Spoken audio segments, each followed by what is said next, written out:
السلام علیکم ورحمت الله وبرکاتو. ګرانو شاګردانو، خدای وکړي چې روغ او جوړ به یاستئ.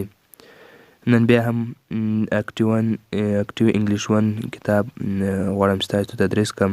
په دې هیله چې تېر درسونه مو کتلي وي او یو څه مو ترې زده کړي وي. ګرانو شاګردانو، که تاسو لا تر اوسه پورې زموږ چینل سبسکرایب کړی نه وي او یا دې چینل ته نوي راغلي یاستئ، نو مهرباني وکړئ زموږ چینل سره سبسکرایب کړئ او په آل تڼۍ درسره هم کلیک وکړئ، تر څو زموږ هره نوې ویډیو چې اپلوډ کېږي لومړی تر تاسو در ورسېږي. او که چیرې مو ویډیو خوښه شوه نو ویډیو ته هم درسره لایک ورکړئ. نو ګرانو شاګردانو، نور وخت مه ضایع کوم، راځئ په درس پیل کوو. اعوذ بالله من الشیطان الرجیم، بسم الله الرحمن الرحیم. نهم لوست. ګرانو شاګردانو، که تاسو سره کتابونه نه وي، کتاب صفحه دغه ده، تاسو کولی شئ له دې څخه ګټه واخلئ. ښه ګرانو شاګردانو، نن بیا هم آیټم 3 درېیمه برخه ده. نن بیا هم په آی ایم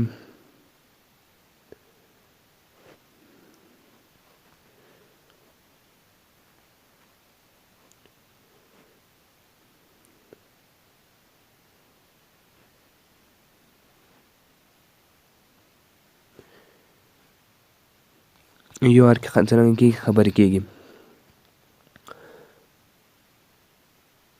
ګرانو شاګردانو، ما مخکې هم درسو کې تاسو ته وویل چې د آی ایم معنا چې ده آی ایم معنا زه یم. اوسې مثالونه درته رااخیستي دي او د یو معنا چې وه تاسو، وای او یو تاسو. ښه ګرانو شاګردانو، هلته مثالونه درته رااخیستي دي.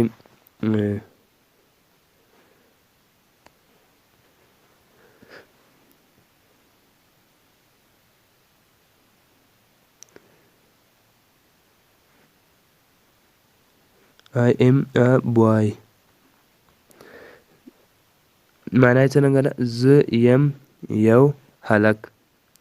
زه یم یو هلک. You are.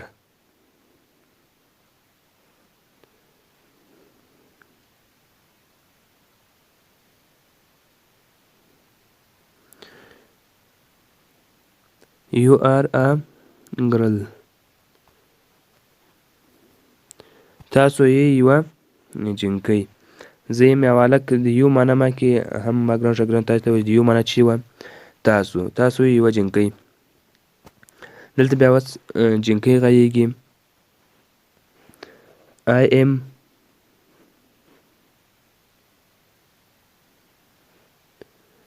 a girl. زه یم یوه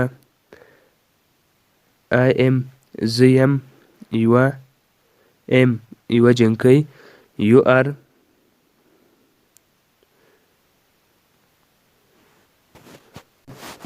دواړو لپاره استعمالیږي. I am دا جینکۍ هم داسې ویلی چې زه یم، او هلک هم ویلی چې زه یم، او مثال نارینه هم ویلی سي او ښځینه هم ویلی سي، او یو هم دغسې ده چې یو آر تاسو یې دا هلک نارینه هم ویلی سي، یو آر دا ښځینه هم ویلی سي. ګرانو شاګردانو، دلته بیا مخکې هم ما ته ویلي چې ښه دلته لاندې پسې بیا ورته لیکلي دي he is a boy. هغه د یو هلک. هغه د هی معنا چې وه ګرانو شاګردانو هغه. دا تېر درس کې درته راغلي وو. او شي معنا چې وه هغه معنا هم هغه وه، خو دغه دواړو کې ترمنځ توپیر و. هغه توپیر چې و چې هی د چیش نارینه لپاره استعمالېده او شي د چیش لپاره ښځینه لپاره. مثال اوس هلک وایي کتابو ته پام وکړئ، دواړه خواته یې لاسونه نیولي. چپ لاس ته هلک کارېنده ورته وایي چې he is a boy. هغه ده یو هلک. او د بلې خواته بیا ښی لاس ته she is a girl. دی وایي چې هغه ده یوه جینکۍ. دلته یې داسې نشي وایي چې you is a boy تاسو دا یو هلک دا بیا غلط راځي دلته بیا خپله چې سره ضمیر به یې سره استعمالوئ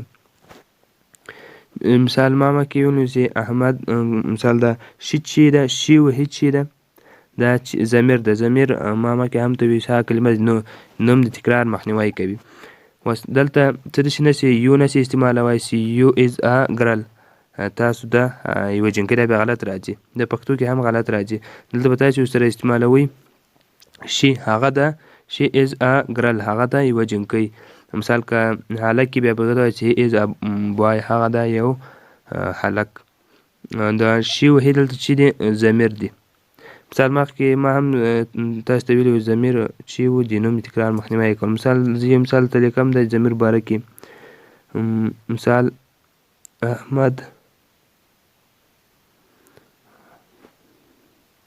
احمد is a boy احمد دا یو هلک وایي دلته چې بیا نوم رانسي دلته وایي چې ضمیر به استعمال کوم ضمیر به استعمال کړو احمد نارینه ده که ښځینه احمد نارینه ده دې لپاره موږ باید چې استعمال کړو هی که شي ګران شاګردانو ته موږ چې استعمالوو هی به استعمالوو he is a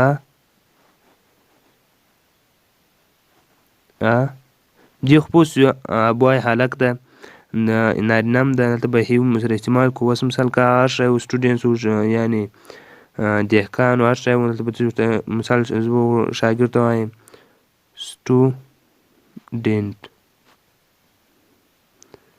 هغه ده یو شاګرد اوس بېرته چې احمد راغی دلته دوباره بیا احمد راغی خو نه جیم چې استعمال کړو ضمیر استعمال کړو ضمیر چې ده هی ده احمد is a boy احمد د یو هلک he is a student هغه د یو شاګرد دلته ضمیر اوس چې ده هی ده نو دلته د هلک څه اشاره کړې ده he is a boy هغه د یو هلک she is a girl هغه د یوه جنکۍ ښه ګرانو شاګردانو دغه و مثالونه ګرانو شاګردانو تاسو اوس خپل کتاب صفحې ته پام وکړئ د لاین جدول ته وګورئ لومړي سر کې لیکلي ریډ الاوډ څه معنا ریډ ویل الاوډ په لوړ اواز